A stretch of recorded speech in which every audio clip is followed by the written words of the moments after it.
என்னைய கோஹோஸ்டா பார்த்துட்டீங்கன்னா அவசியம் இருக்கும். இளங்கவன்,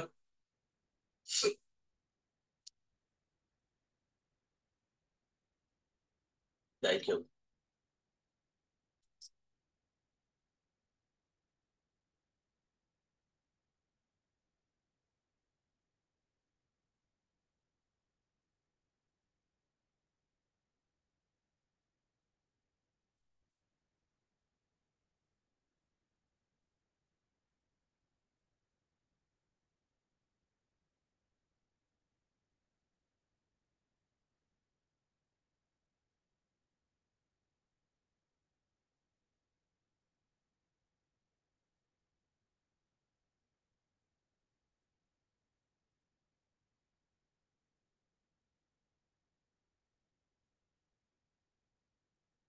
இந்த நல்ல வேலைக்காக நான் தேவனை ஸ்தோத்தரிக்கிறேன். ஆண்டவருடைய கிருபையினாலே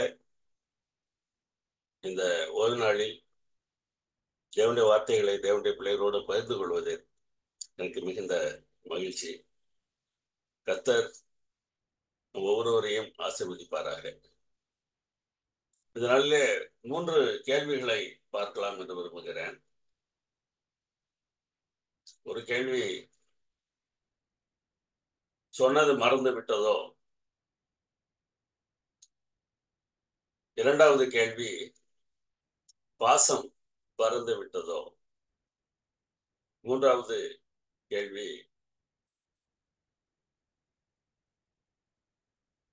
நன்றி இறந்து விட்டதோ?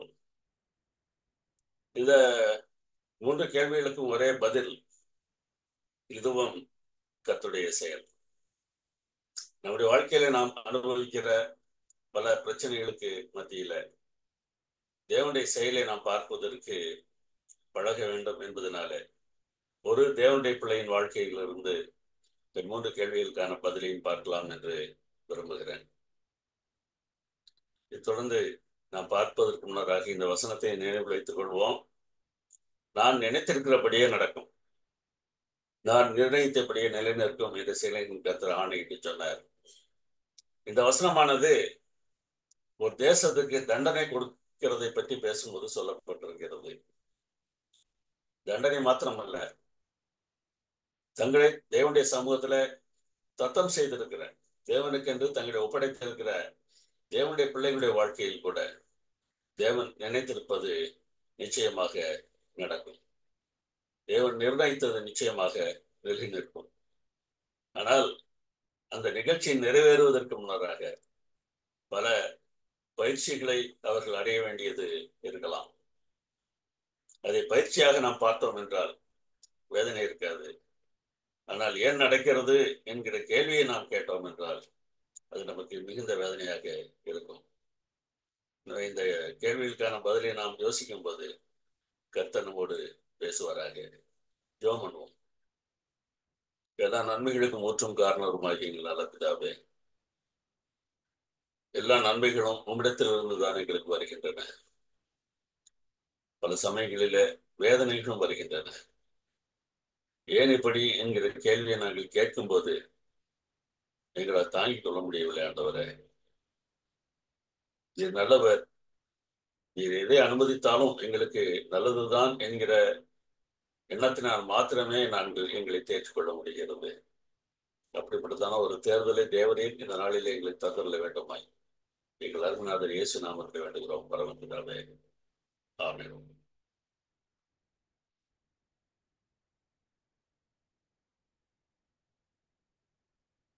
இந்த படத்தில் இருக்கிற கணவன், மனைவி, பிள்ளைகள் தேவனோடு அதிக போராட்டத்திற்கு பிறகு தேவனிடத்திலே வந்தவர்கள். இந்த சம்பவத்தை எழுதிய போது இவருடைய வயது 36. சில ஆண்டுகள் தான் ஆகின்றன. நம்முடைய ஓய்வு நாள் அறிக்கையில இவரை பற்றி செய்தி வந்திருந்தது. இவர் ஆண்டவரோடு மிகவும் போராடி தேவனை தன் சொந்த ரட்சகராக ஏற்றுக்கொண்டார். கெனரி என்கிற தீவில இருந்த ஒரு ஜெர்மானியர், ஜெர்மன் தேசத்தை சேர்ந்தவர். அவர் இருந்த இடம் கெனரி தீவு. உடம்பெல்லாம் பச்சை குத்தி இருப்பார்.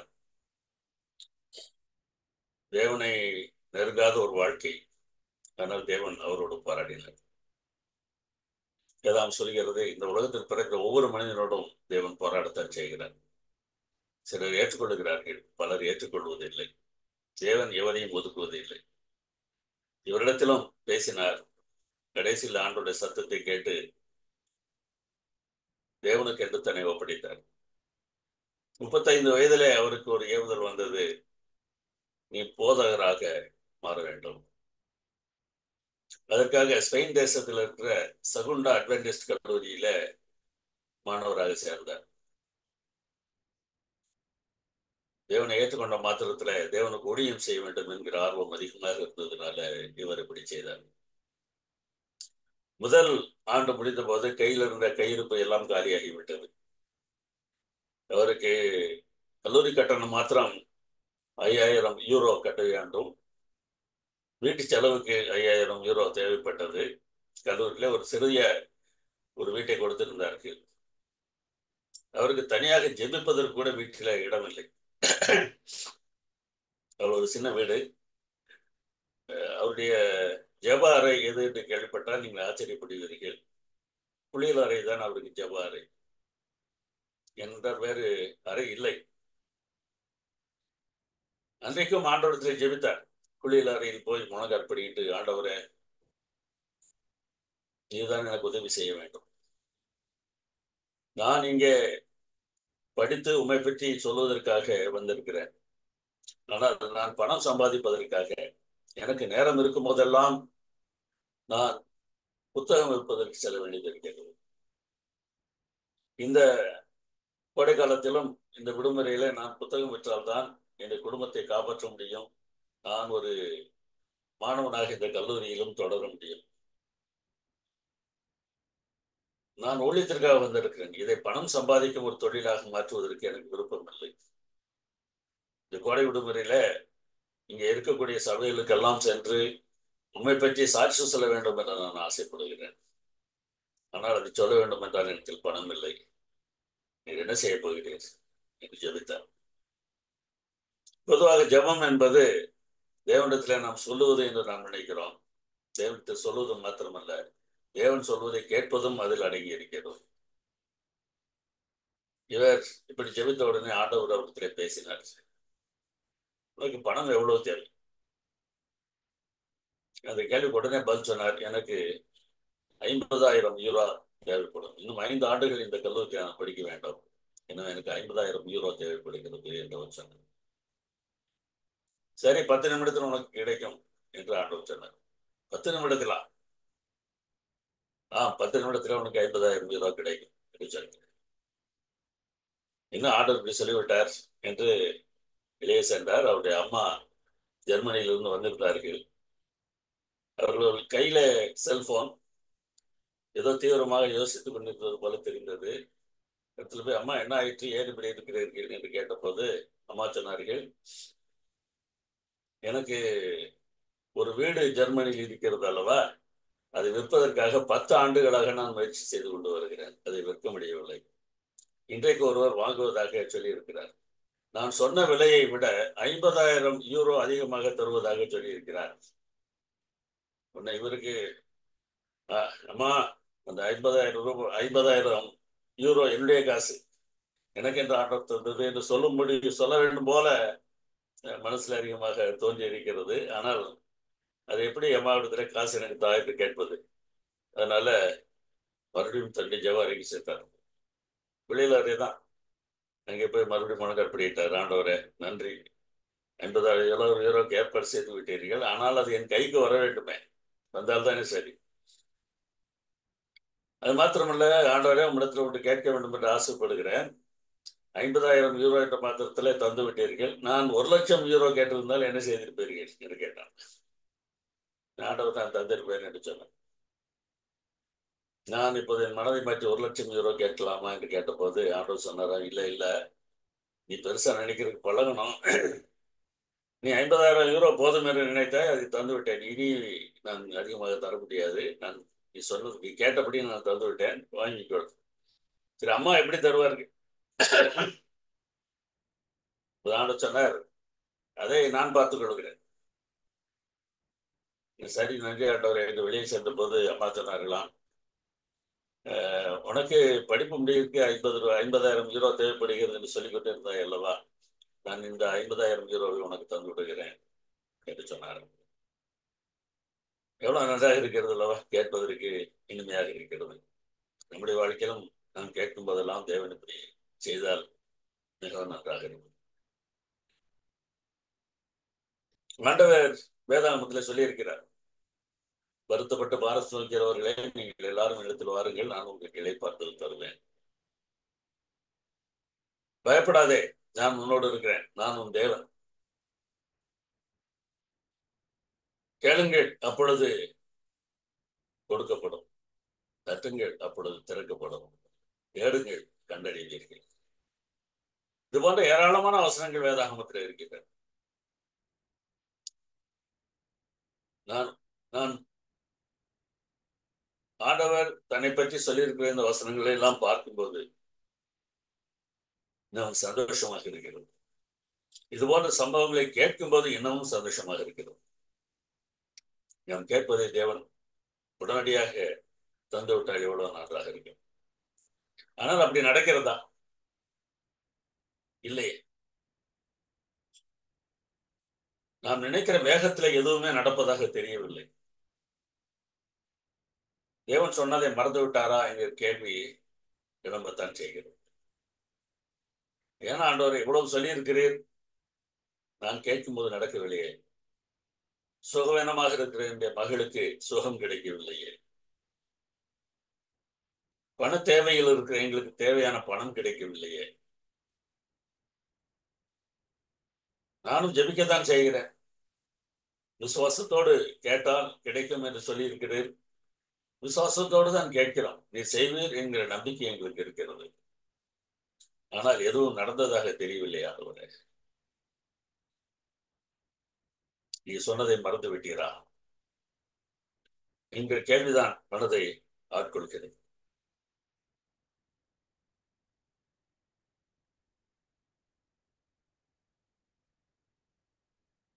இந்த வசனங்கள் வாக்கியங்கள் எல்லாம் நம்மை பொறுத்த மாத்திரத்திலே பொதுவாக சொல்லப்பட்டது. இன்றைக்கு நான் உன்னை ஆசீர்வதிப்பேன் என்று சொல்லியிருந்தால் அது ஒரு குறிப்பிட்ட நபரிடத்திலோ அல்லது மக்களிடத்திலோ சொல்லியிருப்பார். அதை என்னுடையதாக நான் எடுத்துக்கொண்டு கேட்கலாம். ஆனால் அன்றைக்கே அந்த ஆசீர்வாதம் நமக்கு வராமல் போய்விடலாம். ஆனால் ஒருவரிடத்துல நான் இதை செய்ய போகிறேன் என்று சொல்லியிருந்தார். அந்த மனிதனுடைய வாழ்க்கையை நாம் சற்று யோசித்து பார்ப்போம். ஆண்டவரை நம்புவதற்கு அந்த மனிதன் எவ்வளவு தூரம் போராட வேண்டியது இருந்தது என்பதை நாம் யோசிக்க போகிறோம். யோசேப்பை பற்றி தான் பேசுகிறேன். நமக்கு தெரிந்த, நன்றாக தெரிந்த ஒரு சம்பவம். ஒரு கனவு கண்டார். கனவில் நாம் வயலிலே அறுத்த அரிகளை கட்டி கொண்டிருந்தோம். அப்பொழுது என்னுடைய அரிக்கட்டு நிமிர்ந்து இருந்தது, உங்கள் அரிக்கட்டுகள் என் அரிக்கட்டை சுற்றி வணங்கி நின்றது என்று யோசேப்பு சொல்லுகிறார். அப்படி சொல்லும்போது அவருக்கு 17 வயது. அந்த வார்த்தையை கேட்ட அவர்கள் தம்பி ஒரு பெரிய நிலைக்கு வரப்போகிறான் என்று சந்தோஷப்படவில்லை. அதற்கு பதிலாக அவன் மேலே பொறாமைப்பட்டார்கள் என்று வேதாகம் சொல்கிறது. மறுபடியும் இன்னொரு சொப்பனம் கண்டு சொல்கிறான், நான் இன்னும் ஒரு சொப்பனத்தை கண்டேன், சூரியனும் சந்திரனும் 11 நட்சத்திரங்களும் என்னை வணங்கினது என்று சொல்கிறார். இன்னமும் கோபம் வருகிறது. தகப்பன் கூட, என்ன நீ சொல்லுகிறாய், நானும் உன் தாயும் உன்னை வணங்கி நிற்போம் என்று நினைக்கிறாயா என்று பேசிவிடுகிறார். ஆண்டவர் இப்படியெல்லாம் சொல்லி இருக்க என்ன நடந்தது என்பதை நாம் யோசித்து பார்க்க வேண்டும். அப்பா அவனை கூப்பிட்டு, அண்ணன்மார் எல்லாம் ஆடு மேய்க்கு சென்றிருக்கிறார்கள், நீ போய் அவர்களை பார்த்து கொஞ்சம் தின்பண்டம் கொடுத்து விட்டு வா என்று சொல்லி அனுப்புகிறார். தூரத்திலேயே அவனை பார்த்து விடுகிறார்கள். சொப்பனக்காரன் என்று பெயர் வைத்திருக்கிறார்கள். சொப்பனக்காரன் வருகிறான் என்று சொல்கிறார்கள். அவனை கொண்டு விடும். அவனை தூக்கி குழியில போடும்போது அவனுக்கு எப்படியெல்லாம் இருந்திருக்கும் என்பதை நீங்கள் யோசித்து பாருங்க. அதனால்தான் பாசம் மறந்து விட்டதா, தேவன் சொன்னதை மறந்து விட்டது போல தெரியக்கூடிய ஒரு சூழ்நிலை இப்பொழுதுதான் ஏற்படுகிறது. சகோதரர்கள் எல்லோரும் வணங்குவார்கள் என்று தேவன் சொல்லியிருக்க, சகோதரர்கள் இப்பொழுது அவனை தூக்கி குழியிலே போடுகிறார்கள். குழியிலே போட சொன்னது மூத்த அண்ணன் தான்.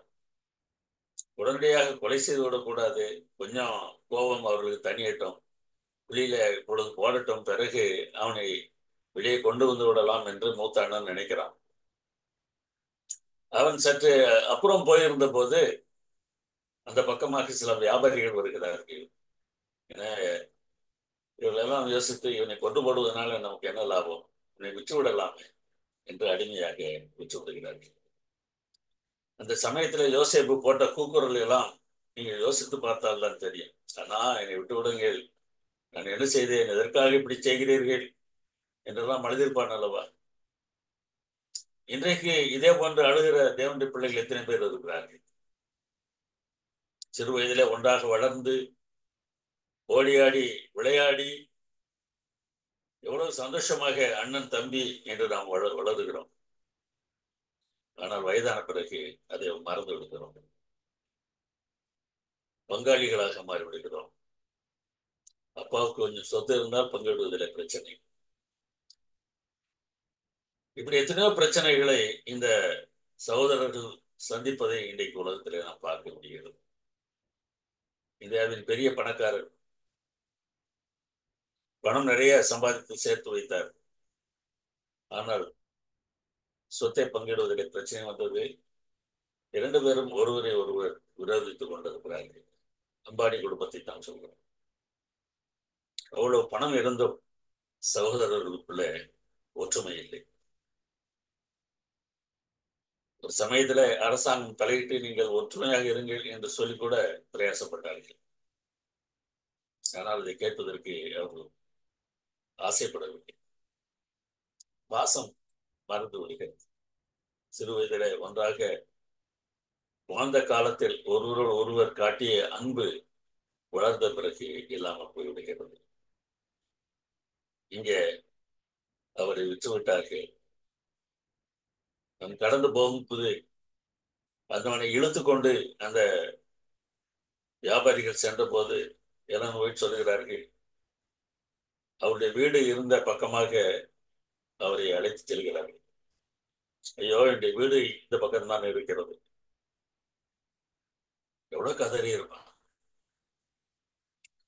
இப்போதான் கேள்வி வருது, ஆண்டவரே மறந்துட்டீரா, என்னுடைய சகோதரர்களும் என்னை இப்படி பண்ணிவிட்டார்களே என்கிற வேதனை அவருக்கு இருந்தது. அதே வேதனையை இன்றைக்கு ஒருவேளை உங்களுடைய வாழ்க்கையில் நீங்கள் சந்தித்துக் கொண்டு இருக்கலாம்.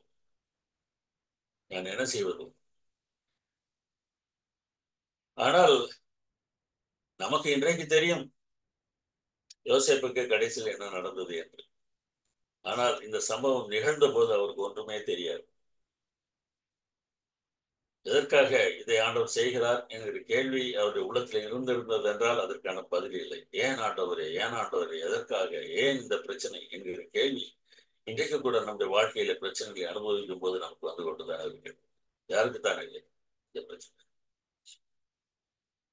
ஒருவேளை சகோதரர்களுடைய பாசம் நன்றாக இருக்கிறது என்றால் நண்பர்கள் நமக்கு விரோதிகளாக மாறிவிடுகிறார்கள். நண்பனா எனக்கு இதை செய்தான் என்று கேட்கக்கூடிய அளவுக்கு எத்தனையோ சம்பவங்களை உடைய வாழ்க்கையில் இங்கு பார்த்திருப்பீர்கள்.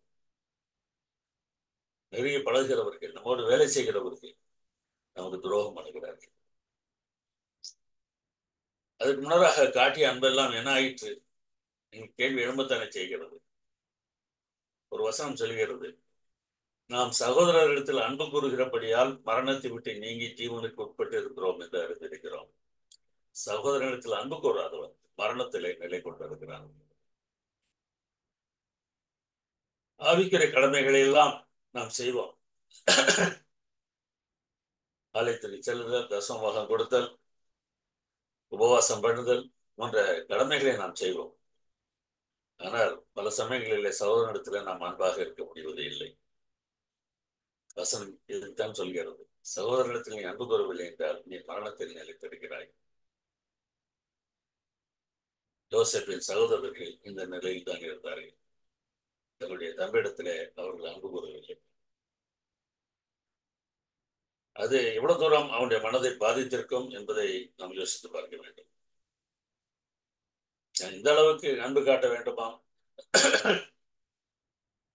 அவர் தம்முடைய ஜீவனை நமக்காக கொடுத்ததினாலே அன்பு இன்னது என்று அறிந்திருக்கிறோம். நாமும் சகோதரருக்காக ஜீவனை கொடுக்க கடனாளிகளாக இருக்கிறோம். சகோதரருக்காக நாம் நம்முடைய உயிரையே கொடுக்க வேண்டும் என்று எல்லாம் சொல்கிறோம். அப்படிப்பட்ட கடன் நமக்கு இருக்கிறது என்று சொல்கிறார். அதுக்கு காரணம் அவர் நமக்காக உயிரை கொடுத்தார். அவரை போல இந்த உலகத்தில் நாம் வாழ வேண்டியது இருப்பதனால நாமும் நம்முடைய குடும்பத்துக்காக நம்முடைய நண்பர்களுக்காக ஜீவனை கொடுப்பதற்கு கடனாளிகளாக இருக்கிறோம். மற்றவர்களை யோசிக்கும் போது நம்மோடு பழகுகிற மக்களுக்காக நம்முடைய உயிரை கூட கொடுப்பதற்கு நாம் ஆயத்தமாக இருக்க வேண்டும். ஆனால் பல கிறிஸ்தவ பிள்ளைகள் தங்களை கிறிஸ்தவர்கள் என்று அழைத்துக் கொள்கிறவர்கள் உயிரை கொடுப்பதற்கு பதிலாக பலருடைய உயிரை எடுத்து விடுகிறார்கள். அப்படிப்பட்ட சோதனை, அப்படிப்பட்ட பிரச்சனை நமக்கு வரும்போது நிச்சயமாகவே நாம் அதிகம் வேதனைப்படுகிறோம். நாம் சகோதரத்தில் அன்பு கூறும்போது மரணத்தை விட்டு நீங்கி ஜீவனுக்கு உட்பட்டு இருக்கிறோம் என்று அறிந்திருக்கிறோம். சகோதரத்தில் அன்பு கூறாதவன் மரணத்தில் நிலை கொண்டிருக்கிறான் என்கிற வசனம் எப்பொழுதும் நம்முடைய உள்ளத்தில் இருக்க வேண்டும். ஆண்டவர் நமக்கு போதுமானவராக இருந்தாலும் நாம் நம்முடைய வாழ்க்கையை சிறப்பாக நடத்தினாலும் மற்றவருடைய வாழ்க்கையை நாம் யோசித்து பார்க்கிறவர்களாக, அவர்களுக்கு உதவி செய்கிறவர்களாக நாம் இருக்க வேண்டும். அப்படி இல்லை என்றால் நம்முடைய மத கடமைகள் எல்லாம் வெறும் வெற்றி சடங்குகள் தான். நான் உபவாசம் இருந்தாலும், நான் ஜெபித்தாலும், வேதம் வாசித்தாலும், பிரசங்கம் பண்ணினாலும் இவையெல்லாம் வீண் என்பதை யோசித்து பார்க்கும்போது நீண்ட வேதனையாக இருக்கிறது. எத்தனை பேர் இதை புரிந்து கொள்ளாமல் இருக்கிறார்கள் என்பது மிகுந்த வேதனை. எருசலேமை பார்த்து இயேசு கதறியது போல இன்றைக்கு நாம் கதற வேண்டிய நிலையில் இருக்கிறோம். நான் உன்னை என்னிடத்தில் அரவணைத்துக் கொள்வதற்கு நான் ஆசையாக இருந்தேன், உனக்கோ மனதில்லாமல் போய்விட்டது என்று கதறினார். இன்றைக்கு நம்மை பார்த்து அவர் என்ன சொல்லுவார் என்று யோசித்து பாருங்கள். நம்ம எதை சம்பாதித்தாலும் அவற்றையெல்லாம் நாம் கொண்டு போக போவதில்லை. எவ்வளவு சேர்த்தாலும் அவை நம்மிடத்தில் இருக்க போவதில்லை. அதை நாம் யோசித்து பார்க்காமல் ஏதோ இவற்றையெல்லாம் நாம் பரலோகத்திற்கு கொண்டு போவது போல இந்த உலக காரியங்கள் நிமித்தமாக எத்தனை பேர் சகோதரர்களை நாம் பகைக்க ஆரம்பித்து விடுகிறோம். வாசத்தை நாம் மறந்து விடுகிறோம். யோசிக்கக்கூடிய வேதனையை நீங்க சற்று யோசிப்பாங்க. அப்பா அன்பாக இருக்கிறார் என்பது அவர்கள் கோபமாக இருந்தது. அவனை பகைத்தார்கள்.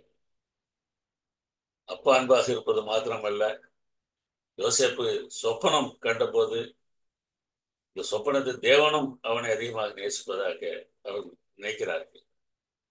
அதனால் அவனை பகைத்தார்கள்.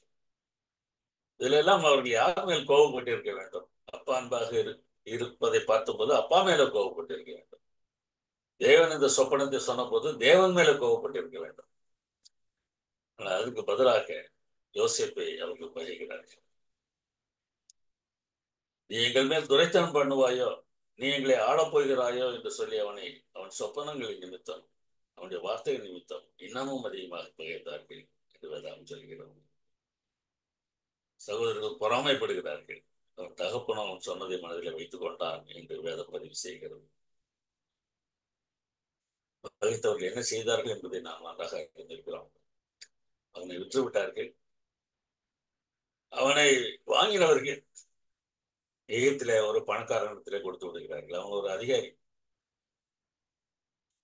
கொஞ்ச நாளிலேயே அந்த பணக்காரன் இவனை பற்றி அறிந்து கொள்கிறான். இவன் நல்லவன். இவன் மேல் அவன் பாசம் காட்டுகிறான். அவனை ஒன்றை அறிந்து கொண்டானாம்.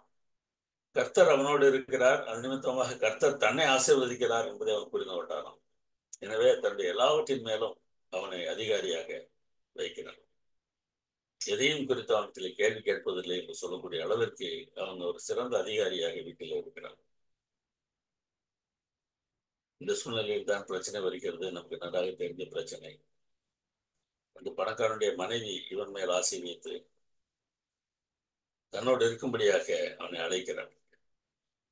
அவன் சம்மதிக்க மறுக்கிறான். எனவே தன்னை கெடுக்க வந்ததாக அவன் மேல் அவள் குற்றம் சாட்டி தன்னுடைய கணவனுக்கு கோபத்தை உண்டாக்குகிறார்.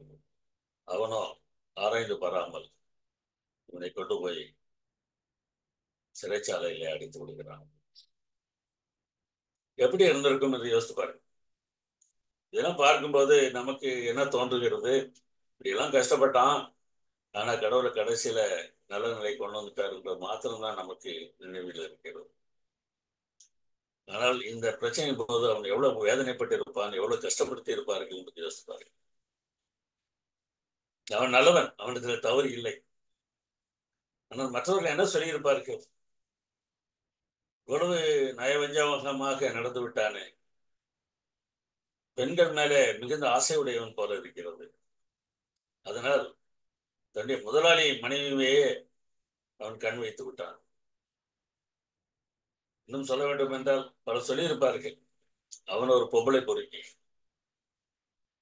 அவன் அப்படி இல்லை என்பது நமக்கு தெரியும். ஆனால் அவனை சுற்றிலும் இருந்த மக்களுக்கு தெரியாது. ஒரு பெண் அவன் மேல் குற்றம் சாட்டி இருக்கிறாள். அப்படி குற்றம் சாட்டி இருக்கிறாள் என்றால் அவன் மோசமானவனாகத்தான் இருக்க வேண்டும். அதுவும் குற்றம் சாட்டியது யார் என்பது அவனுடைய பாவத்தை இன்னும் பெரிதாக்குகிறது. தனக்குள்ள எல்லாவற்றையும் அவன் கையில் ஒப்படைத்து அவன் அப்படித்தான் சொல்லுகிறான், உன்னை தவிர எதையும் என்னுடைய எஜமான் எனக்கு விளக்கவில்லை, எல்லாவற்றின் மேலும் எனக்கு அதிகாரம் இருக்கிறது, உண்மையில் மாத்திரம் தான் எனக்கு அதிகாரம் கிடையாது, என்னை விட்டுவிடுங்கள் என்று சொல்லுகிறான். அவளோ அவன் மேல் குற்றம் சாட்டி அவனை சிறைச்சாலைக்கு தள்ள வைத்து விடுகிறான். இதையா நான் எதிர்பார்த்தேன் ஆண்டவரே? இந்த சகோதரர்கள் என்னை வணங்குவார்கள் என்று சொன்னீர், எங்கே வணங்குகிறார்கள்? என்னை அடிமையாக வைத்துக் கொண்டார்கள். சரி, இங்கே வந்து ஒரு நல்ல இடத்துல இருக்கிறோம் என்று யோசித்தால் அதற்கும் பிரச்சனை வந்து விட்டது. நான் செய்யாத ஒரு குற்றத்திற்காக இப்பொழுது தண்டனை அனுபவிப்பதற்கு சிறைச்சாலைக்குள்ளே தள்ளப்பட்டிருக்கிறேன். இரண்டு விதமாக மக்கள் பேசியிருப்பார்கள். யோசிப்பு தானே அந்த நிர்வாகம் முழுவதும் கவனித்துக் கொண்டிருந்தார். நிர்வாகத்தில் இருக்கிறவர்கள் எல்லோரையும் திருப்தி செய்ய முடியாது. நிர்வாகத்தில் இருக்கிறவர்களுக்கு அது தெரியும். சிலரை கண்டிக்க வேண்டியது இருக்கும், சிலரை பாராட்ட வேண்டியது இருக்கும். பாராட்டும் போது சந்தோஷப்படுவார்கள், கண்டித்தால் கோவப்படுவார்கள். அப்படி கண்டிக்கப்பட்டவர்கள் எல்லாம் நிச்சயமாக யோசிப்புக்கு எதிராக பேசியிருப்பார்கள். என்னவெல்லாம் சொல்லியிருக்க முடியும் என்பதை நீங்களே யோசித்து பார்த்துக் கொள்ளுங்கள். அவர் நல்லவன் என்பதை அவர் ஏற்றுக்கொள்வதற்கு ஆயத்தமாக இல்லை.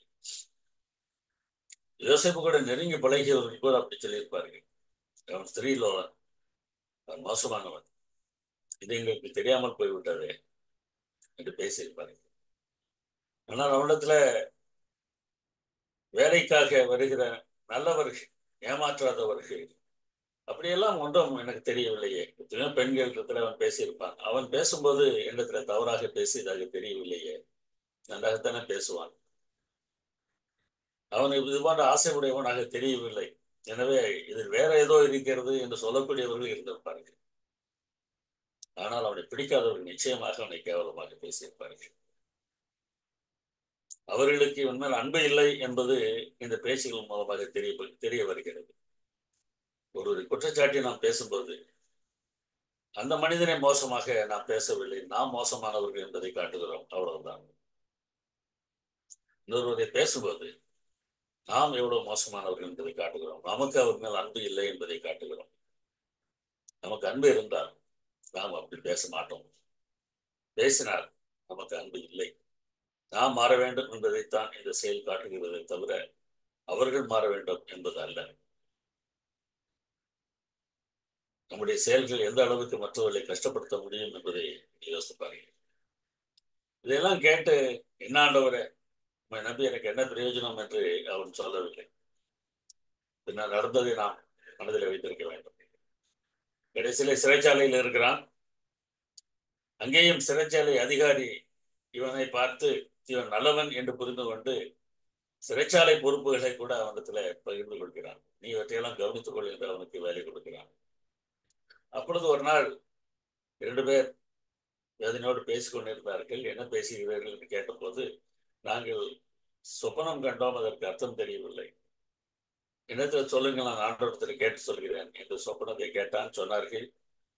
ஒரு இடத்தில் சொன்னான், இந்த 3 நாளிலே ராஜா உன்னை கொன்று போடுவார். அடுத்த இடத்துல சொன்னார், இந்த 3 நாளிலே மறுபடியும் நீ பதவிக்கு வருவாய்.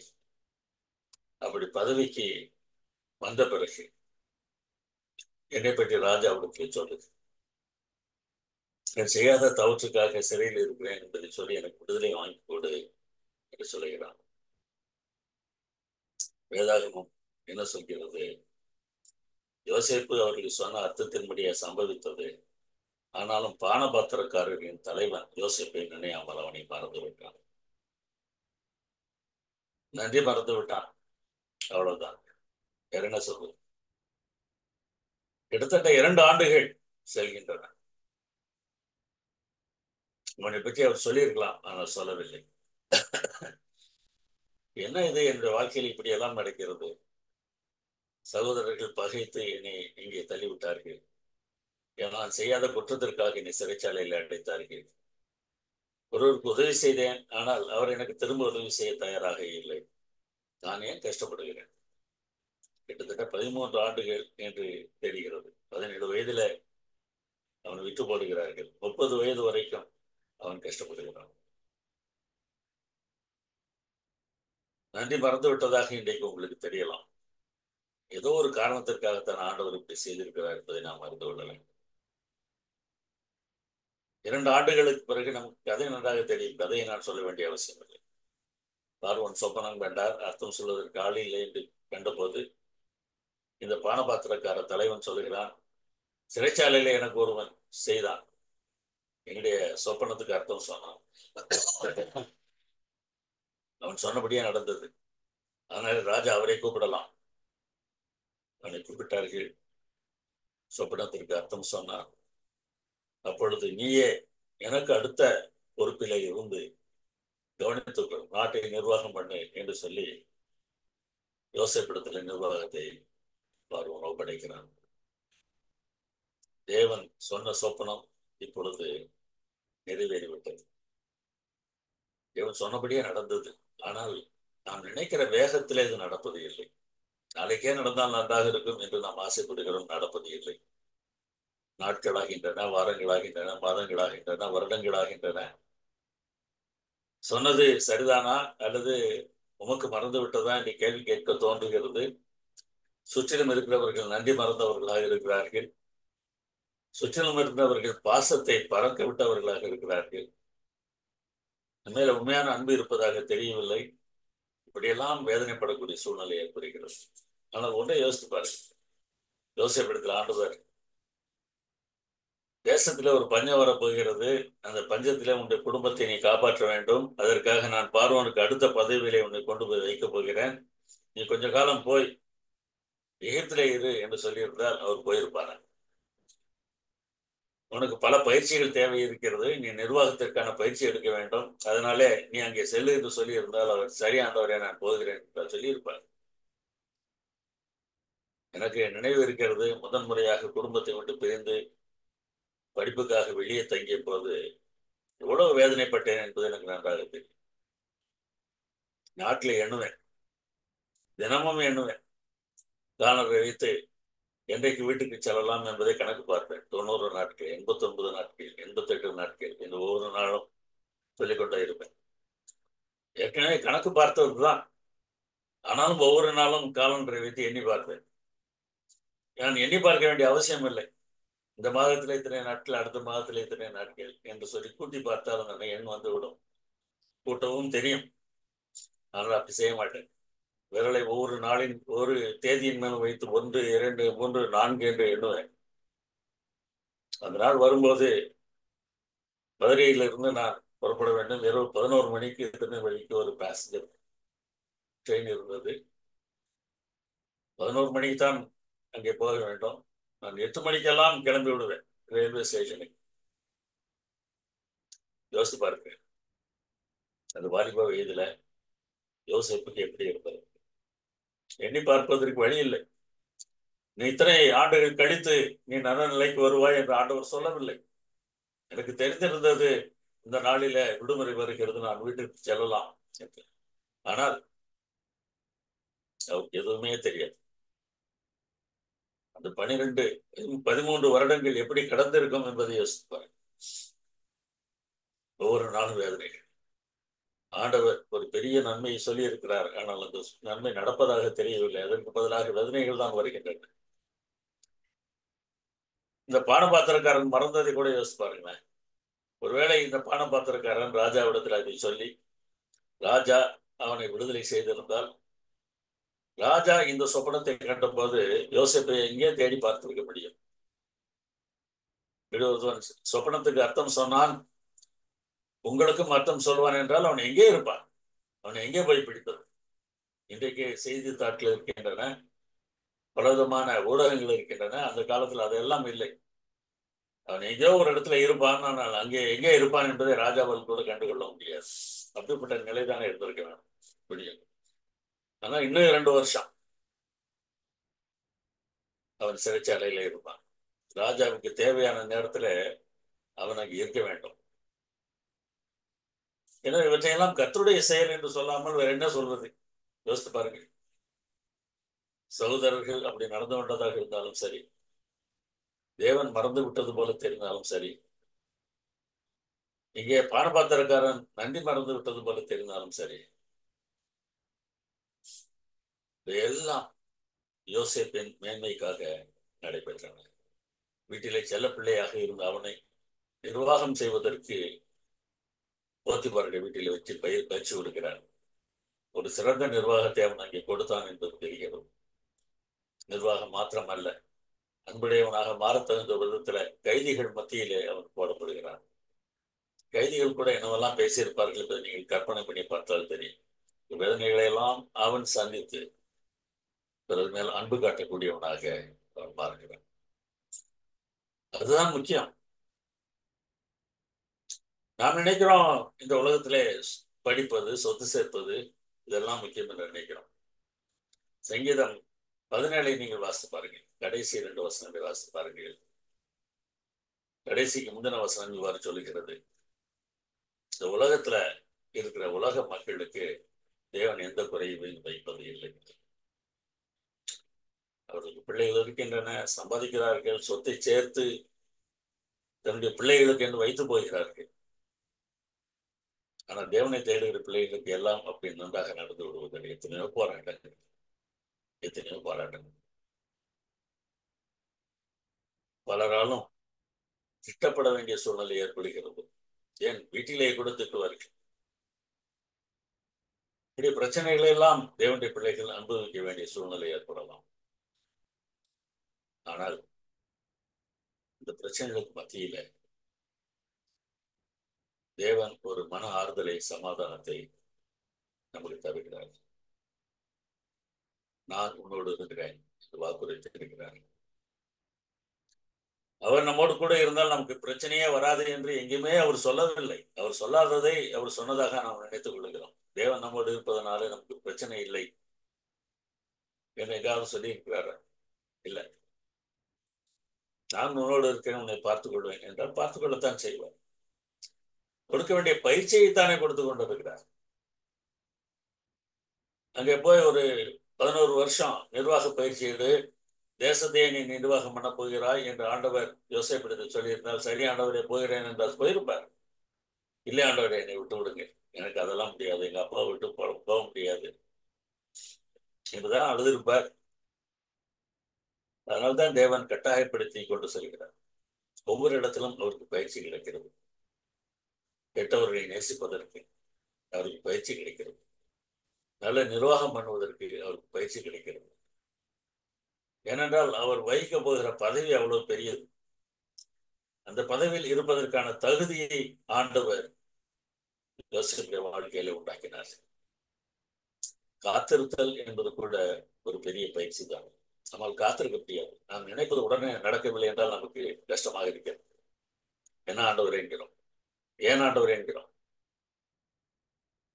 அப்படியெல்லாம் கேட்பதை யோசேப்பு சீக்கிரமே நிறுத்தியிருப்பார். கேட்டு பிரயோஜனம் இல்லை, நடக்கப் போவதில்லை என்கிற எண்ணம் அவருக்கு வந்துடும்.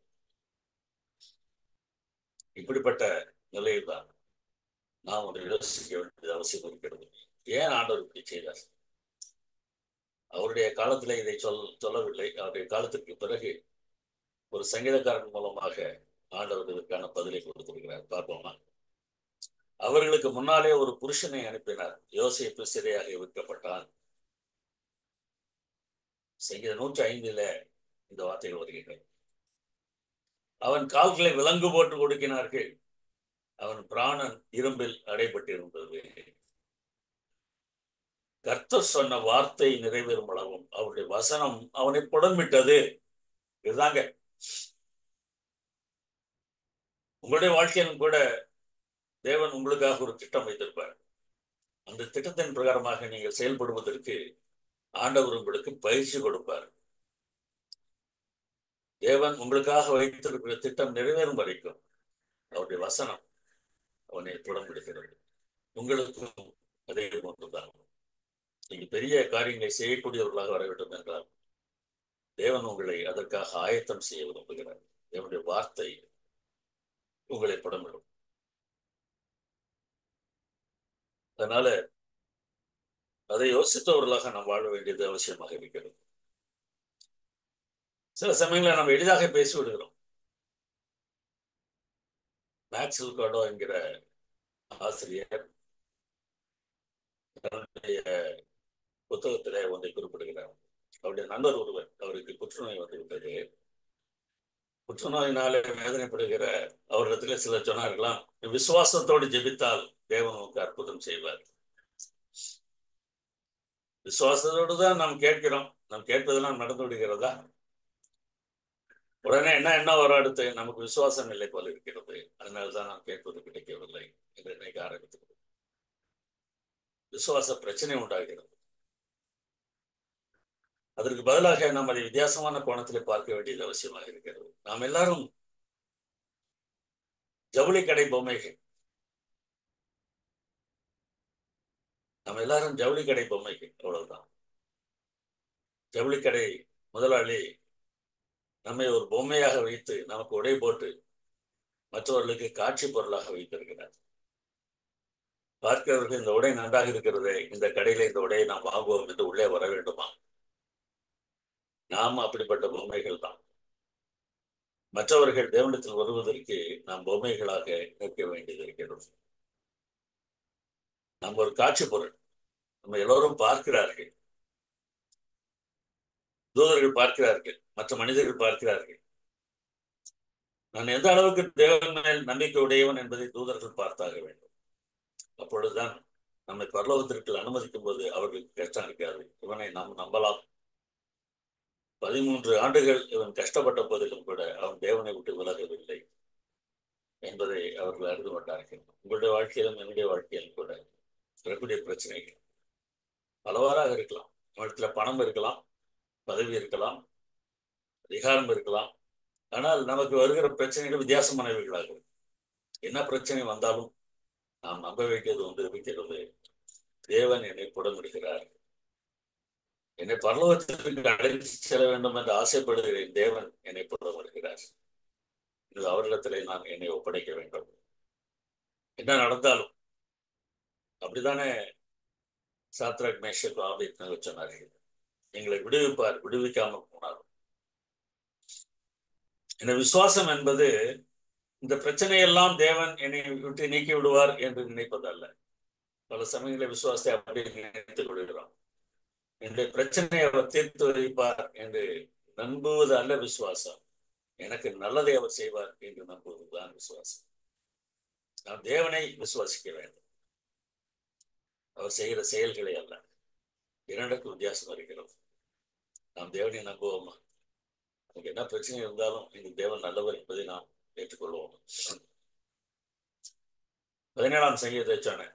இந்த உலகத்திலே மிகவும் நன்றாக இருக்கிறார்கள், அவருக்கு எந்த குறைவும் இல்லை. அவர்களும் அவருடைய பிள்ளைகள் தானே. அவர் ஏற்றுக்கொள்ள மறுக்கிறார்கள். அவர் இருக்க போறது கொஞ்ச நாள் தான். அதனால அவங்க இஷ்டத்துக்கு ஆண்டவர் விட்டுறாரு. இப்போ நீங்க ஆஸ்பத்திரிக்கு ஒருத்தர் கூட்டு போறீங்க, மருத்துவமனையில அவர் சோதிக்கிறார்கள், அவருக்கு மிகவும் மோசமாக இருந்தது என்றால் இந்த மருத்துவர் என்ன செய்கிறார்? இந்த காலத்துல உடனே ஐசியூல வச்சு காசு வசூல் பண்றதுக்கு பிளான் பண்ணிடுவாங்க. ஆனா முற்காலத்துல எல்லாம் டாக்டர் என்ன சொல்லுவாங்கன்னா, அந்த நோயாளியுடைய குடும்பத்தாரை அழைத்து இவருக்கு எல்லாம் கொடுங்க, இவர் என்ன கேட்டாலும் கொடுத்து நல்லா கவனிச்சுக்கங்க அப்படின்னு சொல்லி, எதுக்கு இருக்கிறது கொஞ்ச நாள் சாப்பிட்டு சந்தோஷமா இருக்கட்டும் அப்படின்னு சொல்லுவாங்க. வியாதியை சோமாக்கிடலாம் அப்படின்னா அதை கொடுக்காதீங்க இதை கொடுக்காதீங்கன்னு ஒரு பட்டியல் போட்டு கொடுப்பாங்க. நாம் எல்லாம் நோயாளிகள், பரலோகத்துக்கு போக போகிற நோயாளிகள் என்றால் இந்த அதை செய்யக்கூடாது இது செய்யக்கூடாது என்று சொல்வார். இந்த உலகத்தில் மாத்திரம் வாழ்ந்து விட்டு போகக்கூடிய நோயாளிகள் என்றால் எல்லாம் கொடுங்க அவன் சாப்பிட்டு சந்தோஷமா இருக்கட்டும் அப்படின்னு அவன் கேட்கறதெல்லாம் கிடைக்கக்கூடிய அளவுக்கு விட்டுறாரு. நீங்கள் யார்? சாக போகிற நோயாளியா அல்லது வாழப்போகிற நோயாளியா? வாழப்போகிற நோயாளி என்றால் நமக்கு புடமிடுதல் அவசியமாக இருக்கிறது, நடந்தே தீரும். ஆனால் அந்த சமயத்திலும் தேவன் நம்மோடு இருக்கிறார் என்பதுதான் நமக்கு ஒரு சந்தோஷம். அப்படிப்பட்ட சந்தோஷத்தை நாம் எப்போதும் பெற்றுக்கொள்ள வேண்டும். ஒரே ஒரு கதையை சொல்லி முடித்து விடுகிறேன். ஒரு மனிதனுக்கு ஒரு சொப்பனத்தை ஆண்டவர் கொடுத்தார். அந்த சொப்பனத்துல அவனுக்கு அவனுடைய வாழ்க்கையில் நடந்த சம்பவங்களை எல்லாம் ஒரு பாலைவனம் ஒன்று காண்பித்து விளக்கம் சொன்னார். அந்த பாலைவன மணலிலே 2 பேருடைய கால் தடங்கள் இருக்கின்றன. அப்படி ஆண்டவர் சொன்னார், ஒரு கால் தடம் உன்னுடையது, இன்னொரு கால் தடம் என்னுடையது. நான் உன்னோடு கூட வந்தேன், இந்த பிரச்சனை எல்லாவற்றிலும் உன்னோடு கூட நான் இருந்தேன் சொன்னார். கடைசியா ஒரு இடம் வந்தது, அவர் மிகுந்த வேதனையை அடைந்த இடம். அந்த மனிதன், அந்த விசுவாசி சொல்லனா துயரங்களை அனுபவித்த ஒரு இடம். அங்கே ஒரு கால் தடம் தானே, ஒரு நபருடைய கால் தடம் தானே இருந்தது. அதை பார்த்து கேட்டார், ஆண்டவரே எவ்வளவு கஷ்டமான நேரம், என்னை விட்டுட்டு போயிட்டீங்களே, தனியா விட்டுட்டு போயிட்டீங்களே. ஆண்டவர் சொன்னாராம், அது உன்னுடைய கால் தடம் என்று நினைக்கிறாயா? இல்லை, அது என்னுடைய கால் தடம். நீ கஷ்டப்பட்டு கொண்டிருந்த அந்த நேரத்தில் நான் உன்னை சுமந்து கொண்டு சென்றேன், உன்னை நடக்க விடவில்லை. நான் முடியாது என்பதனாலே நான் உன்னை தூக்கி சுமந்தேன். இது வேற ஒருவேளை கற்பனை கதையாக கூட இருக்கலாம், ஆனால் அது உண்மைதான். நம்ம தாங்கிக் கொள்ள முடியாத சூழ்நிலை வரும்போது இந்த தேவன் உன்னை தூக்கி சுமக்கிறார், நம்மை கைவிடுவதில்லை. யோசப்பின் வாழ்க்கையிலும் 13 ஆண்டுகள் தூக்கி சுமந்தார். 13 ஆண்டுகளுக்கு பிறகு அவர் சொன்னது நிறைவேறியது. உங்களுக்கும் அப்படிப்பட்ட கிருபைகளை என்றைக்கும் தருவது காத்திருக்கிறார். பெற்றதாமே நம்மை ஆசீர்வதிப்பார். ஆமென்.